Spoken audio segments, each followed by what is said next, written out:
After her grades suffered during Hoover's staggered schedule to begin the year, Katie Hall's daughter saw improvement when in-person classes returned. Her grades will be back up to A's and B's, and that only took 4 weeks of in-person instruction to do that. But today, the school district shifted back to that staggered approach, meaning Hall's daughter will learn from home 3 days a week. It's really difficult not to have any live opportunities to ask your teacher a question. Hoover's superintendent says the decision to return to staggered scheduling is all based on numbers. Compared to 3 weeks earlier, there are 7 times as many students who had tested positive for COVID-19 and nearly 6 times as many employees. In fact, at one school, there were not enough substitutes to cover a third of teacher absences. Seeing both of those numbers for our students and for our adults growing rather exponentially, I would say, caused us to put the brakes on it. But Hall feels the school district sends too many students and teachers home who are not sick. Why in the world we're not worried about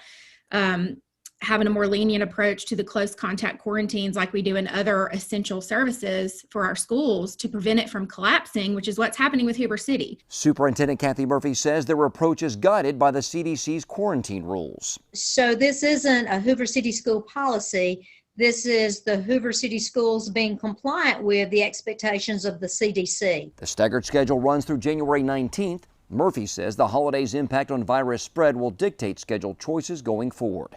John Papke, WVTM 13.